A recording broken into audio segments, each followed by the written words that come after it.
Hi, it's Hazel, and welcome to my channel, Hazel and Aka Design. It's time for a follow-up Friday video. I have a container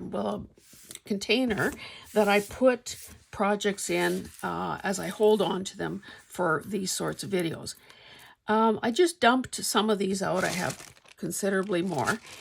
These are little sequins that were sewn to a cushion cover that I thrifted.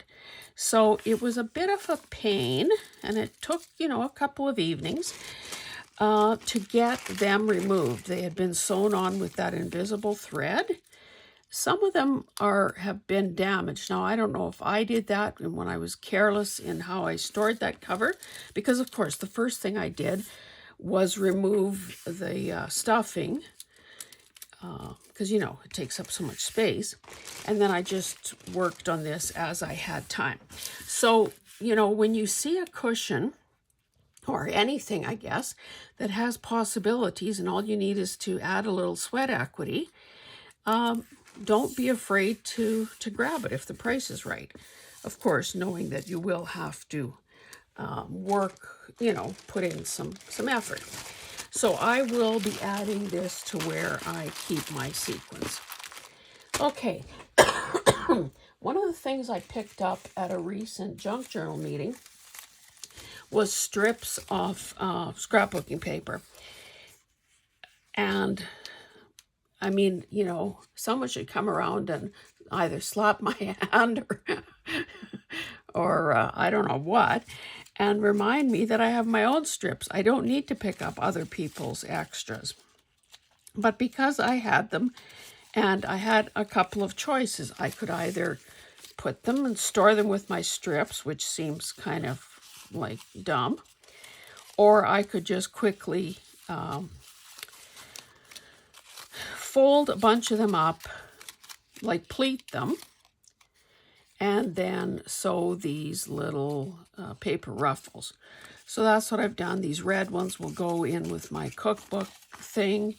These, I don't know when and how I'll use them, but they're just hot off the sewing machine. So I needed to show you that. I think it's easier, by the way, to do, do your sewing in batches. I think it's not a good use of time or energy to run to your sewing machine with one item at a time. You can see that there is more of that same plaid fabric. I don't know. Oh, this was just a piece of yellow cardstock. And if this cactus looks familiar, it's because this was an illustration in the most recent Costco Insider magazine. I think that's what it's called.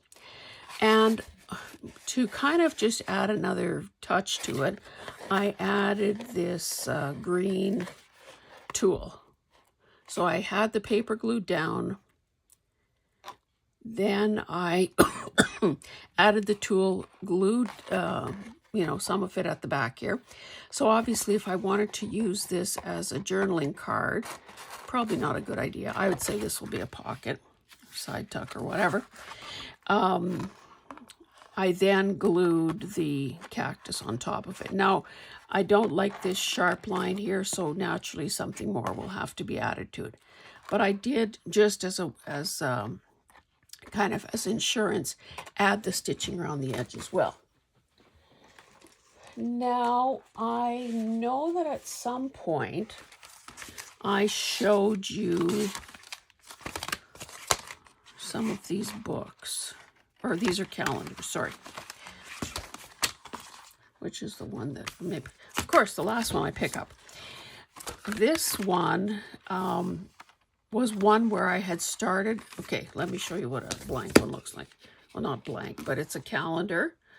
And, it's cute enough, and it's kind of an interesting size.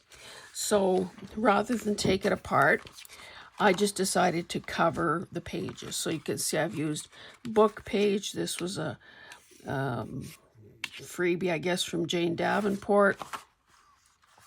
I had photocopied, this is probably 25 years old.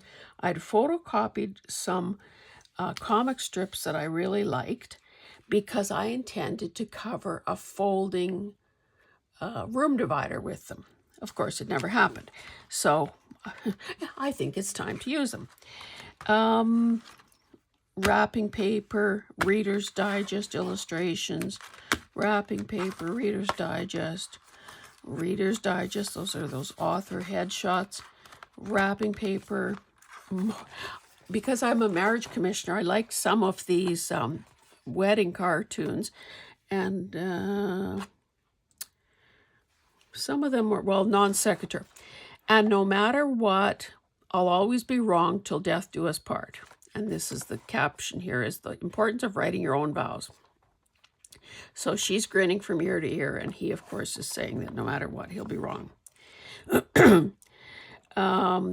This guy is, I think that he's got a gag. His hands are tied behind his back. There's a rope around his waist, and the bride is saying he's a bit nervous. Okay, in this one, the priest is asking, and if anyone knows of a reason why this couple should not be married, let them speak now or forever talk behind their backs. Behind their backs. Amen. We still aren't talking to each other. Could you tell him I do? And this one, bedside. Guy's on IV treatment, and there's a monitor there.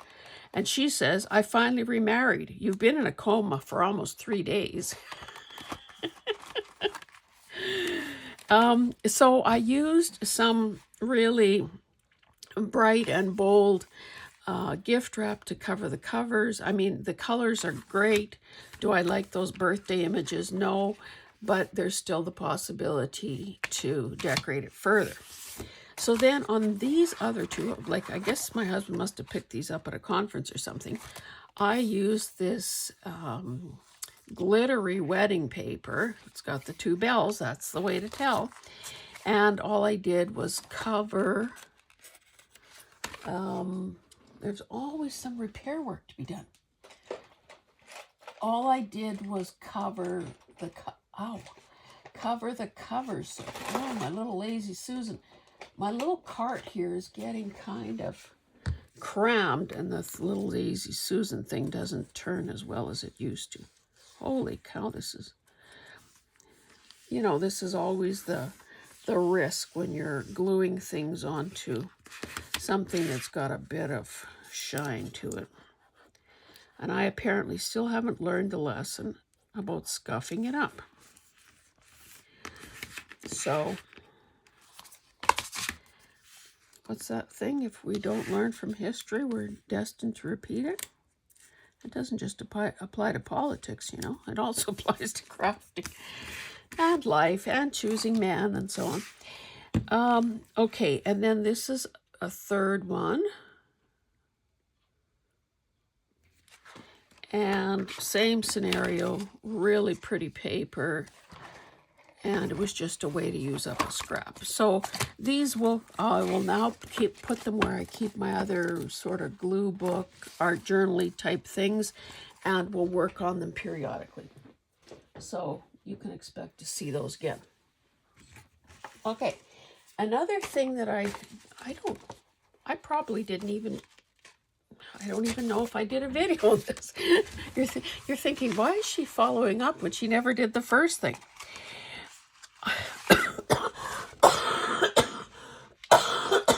So sorry. Okay. This is, okay, I'll tell you what this is. These oversized envelopes, so these would be like for 14-inch brown envelope. I had thrifted a bunch of sewing patterns where the person must have taken cut the picture of the envelope apart, stuck it on the front of the envelope, and threw all the pieces inside, everything else inside. Which, I don't know what the point of that was, but anyway. So I had all these envelope backs kicking around. I still have a pile of them. And I thought, I'm going through my gift wrap, making bundles to sell at my live sales. first Thursday of the month. Thank you very much. But there are some pieces that are just small, and, you know, if I don't know what to do with them, why would I want to pass my problem on to someone else? So I did some based on, well, you know, color. So some of that happy birthday paper is here. This bunny stuff. The bunnies are as cute as get out, but I don't want Happy Easter on there. And then this swirly one and this violet one. And because it seemed kind of so disparate looking, I then dry brushed some gesso on it. So that's that one. Same sort of scenario here. These are just shades of blue. And same thing, unified, push it back with gesso. Same thing here. This paper is beautiful, of course, but I think this might be upside down. This paper is beautiful, and I also had some of this wood grain stuff. So, and quite a bit of the background is showing. Yeah, that's, oh, you know what? That was a very neutral paper as well. I mean, I can see that it's got a very subtle herringbone stripe in it, but I'm sure, of course, you can't see that. So anyway, these, how wide is this, by the way? About 9 inches. So obviously any of these could turn into journal covers with enough room to turn back and make pockets on either end. And then the final one, I love this paper so much. Ugh. This is sort of what it looks like, full strength color. Looks like it might have been used paper. And then I fussy cut around some elements. And of course, because there's turquoise in the flowers, I combined it with the turquoise flourishy one. And this one at the back, the very first layer, it would have been wedding paper, you know, love. So then, okay, here's some more of the wood grain paper. In case I want to add something more to this one, I guess. As well as I fussy cut some of these images, thinking that now a person may want to, you know, add a focal point or something. Because, of course, when you start doing that, you pretend this was a front cover, for instance. You end up, you know, making it adds more layers to the thing, what I'm trying to sputter out. And, of course, some of these creases will smooth out once things are glued down. And I'm sure I probably have more of this in case I needed that. But I just wanted to, and that's typically, if you think I'm organized, one of the tricks that I have learned is to keep things like this together. Because if I were to put this someplace else, like with flowers or with fussy cuts, you can be sure that I would never, in 100 years, marry these two things up again. So for now, these things are staying together until they are dealt with. And in fact, all of these things will stay together. I will either get on this fairly quickly, or I will put this in my drawer where I keep masterboards, knowing that whenever I get back to it, those pieces are there. Okay, and then I just have another little thing here. I had a number of, I think this was before I did the live with was it with Joan, Joan's Junk Journals and more. I had a number of things on my desk. I'm sorry, that I needed to deal with once and for all. So these things that have that similar background, okay, in case you didn't know, the cow said moo moo, the donkey said hee haw, the sheep said ba ba, the hen said cluck cluck, the dog said woof woof, the cat said meow meow. I'm going crazy, said Peter. This is too much noise. So Peter is the farmer, and he doesn't like all the noise. Anyway, really cute cover. So natural, there he is. So naturally, I wanted to use it in some way. Now, some of this stuff, some of the ones that I'm less pleased with, I did during the live, because of course it's pretty hard to read chats, talk to the host, talk to the people in the chat, and do something coherent. So I don't like that one at all. This is not so great either. However, I'm not going to throw them out because they still have some possibilities. They could have something removed or something added to them.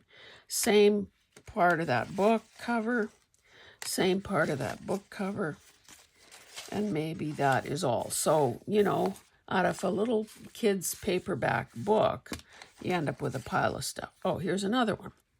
This one I went in a different color direction because I had scraps. And that's a bit of a ruffle. That's a bit of lace. Obviously some strings that were kicking around. And then I added a little bit of some of this solid blue fabric was part of what Carol had given me way back when. Oh, here's another one. Now, initially I had this like this, and then I realized, oh, trees go vertical, not horizontal. There's the moon. So by this time I had already glued this down. It's just a piece of paper that I folded crudely and nailed. And then I took out my hammer and nails. I glued that down, and then I found this, and it has this opening, so I found a matching whatever that is, glued it on underneath, and we're calling that good. Okay, that might be all of those. So this was something that I also started doing during the live.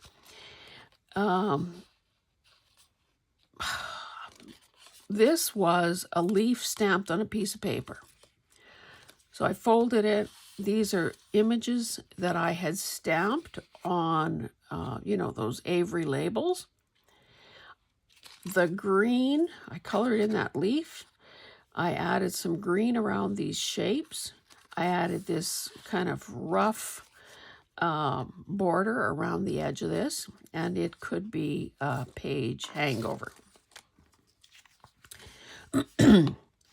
Not sure where this little fake ruler came. Well, I guess it is actually, you could have used it as a ruler. Added some of these grungier things that were around. Someone had mailed me something probably during the Happy Mail movement with that, with those round stamps that the U.S. has. This was a ticket stub that I had from our concert, or our theater, whatchamacallit, theater subscription. Initially, I had torn the stub off because I thought, well, that's going to be a point of weakness. I had these sort of, what do you call them? Die cuts. They're not very thin. I mean, no, they're not very thick. So I had 3 of them. I clearly had added paint to them at some point. It's kind of, I don't know if you can see, it's kind of rough and mottled looking, which is really cool. This piece back here was something I gel printed. And I just thought that this might be kind of an interesting looking belly band. Probably more so a belly band than a pocket. What else have we got here? I had a piece of scrapbooking paper. I had fussy cut that cow and the girl. Added this. This is this is paper that was around a potted plant that I got, I don't know, I guess probably as part of my birthday gift. And so one side is this beigey color, the other side is that dark brown, chocolatey brown. And this was a Jessica clothing tag. That was a brand that Sears used to carry, if you remember. And I think this was part of that rag angel that Joni had given me. So I used that as a, tie. I think I might have shown you this before. Did I or didn't I? Why does it feel like I've talked about this before? This was from allegedly a Russian candy. I definitely showed you this before, I'm pretty sure. Or maybe I finished this after the fact. So I just glued down this little cluster. There's that little thread running through the holes there. I don't know. I remember talking. Oh, I fussy cut around this and glued it down. This, I used the top half of the coach room checks that I sell or include in Happy Mail, with this cute little tag, piece of pink lace, a bit of flower trim. Oh, I did talk somewhat about this. I glued those flowers down. I made a bit of a clustery thing here with a second type of lace, a piece of music paper. I didn't care for this color combination. Someone had obviously spray painted some old boots and turned them into a planter. So I used a fabric scrap, a bit of glittery tulle, some thread fibers, and I pruned this plant so it would fit better on this pocket. I guess that sort of picks up a bit on that. Now, maybe we still need a focal point here. Maybe I need a button or something there, but clearly I didn't do that yet. This one, I went with a black and white theme. This is off a Stash tea bag. This was a bit of something that was kicking around. More music. I stamped it. This is a signature of somebody's that I just added. Joni had sent this woman. I attached that. This, I layered a die-cut flower and this more three-dimensional one. Same. Oh, I still didn't find the gem that goes there. I did add some green seam binding. I cut it into, I had whatever length I had, I cut it into thirds, made these loops, had this ivory colored fabric. Oh, this was part of, this was the clean part of one of those checkerboard wrappers that you get around a hamburger sometimes, or as a basket liner. This was a little stamped tag. This one you may have seen before. I guess I was keeping them all together. So this was a paper pocket. So 1, 2, 3 pieces of paper, and then I added this chipboard button. What else have I got? Oh, I had more of this paper. Oh, I had, my base here is this chipboard piece. I originally had it like this, I think. This was a playing card that I had fussy cut around. I remember seeing Tina at Shabby Dabby Doodah do some stuff with that. So I, of course, had a few of those kicking around. It kind of irked me a bit that I covered up the florally parts of this, but I didn't want to cover up the numbers, so, it's one of those things. And this, I ended up having to piece it together because the piece was the wrong size and shape for me to use as one piece. So, don't be afraid to do that too. If you only have so much of something, you can tear it into smaller pieces and layer it and stretch your supplies a little further. This was a fabric scrap that I had. Like, all of these colors go so well together, and that's why I made this the way I did. So it's a little tiny tag, a little button, and that piece of fabric. I made a couple of needle books using that fabric a few years ago because I loved it. This was a stash tea bag pouch. Well, you can see a beautiful hot pink. I had this little bit of, well, I've got a few things here. These were paper flags, paper banners, I guess. Pretty flimsy because I just glued along the edge, so I doubled it up. Still kind of flimsy, but that's okay. I'm not sure where that came from. This is a piece of scrap fabric, and then this is a little bit of like a boho scrap. And here I just kind of punched out that little divot because typically when I open one of these pouches, I tear it. So I usually end up with a raggedy edge, which may or may not be the best feature on a pocket. I suppose if I needed to straighten that out, I could. I just cut just barely above the letters, and that would work. Okay, 2 more to show you, and then I think that's it. So on this one, this was one of 3 that was kicking around on my desk. Threads. I had removed this grungy looking label from a piano roll box. I shouldn't lift that up. I think it was from about the 30s. You know, it looks like it's been through the war. This scallopy thing here was actually a punch-out flower about yay big. I didn't want to use it anywhere the way it was, so I cut it into 3 pieces, glued one down there, added a couple of the other petals, and made a design that way. And then these buttons had never gotten put away in my button cupboard. Yes, I have a cupboard for my buttons.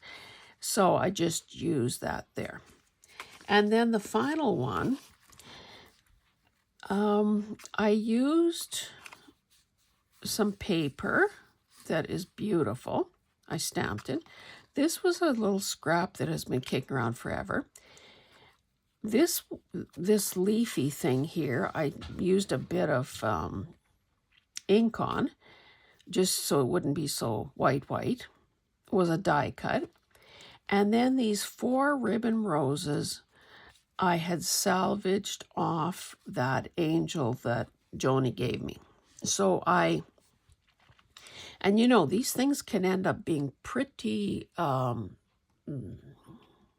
bulky.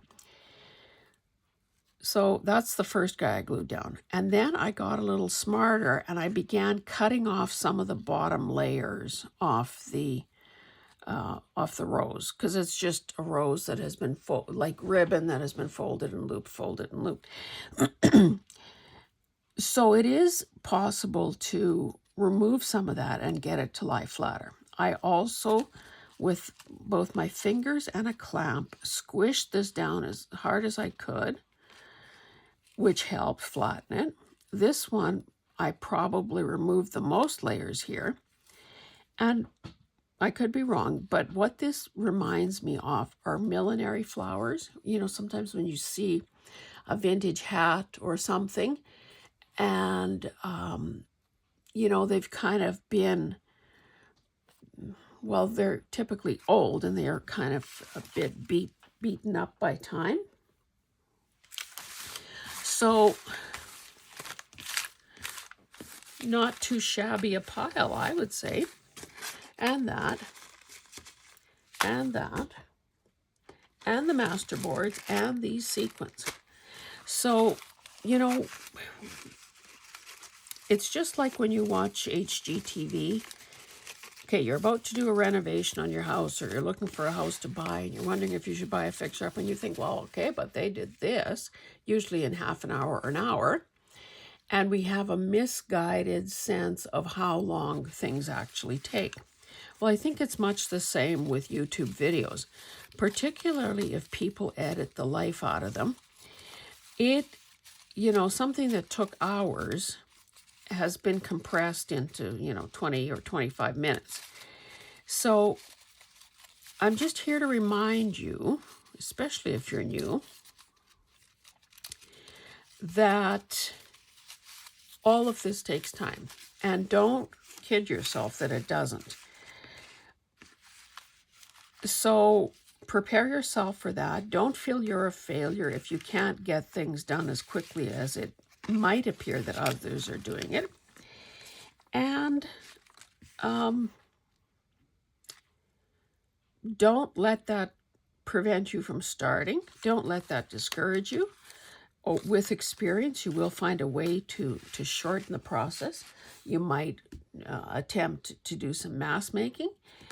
But I think we can cope with just about anything if we are prepared for it. If we've been misled in some way, or we're hopelessly naive, then, we're probably in for a shock. But all I'm saying is these things end up being beautiful. They end up being created as a result of our attempt to use up something that has been kicking around for a long time, or something that we're totally repurposing. And it's, some of that just takes a bit of thinking time too.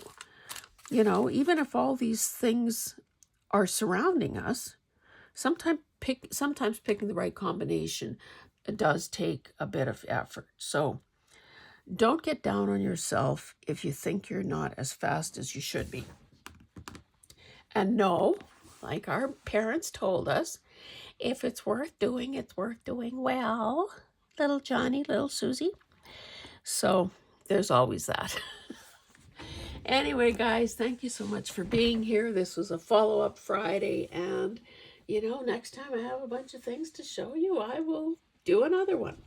So maybe in the comments, just tell me what you have, put aside, gone back to, and finished, and are now ready to use. Because I think whether you are a YouTube creator or whether you're just privately creating in your own home, I'm pretty sure we're all the same deep down. Anyway, thanks, guys. We'll see you in the next one. Bye.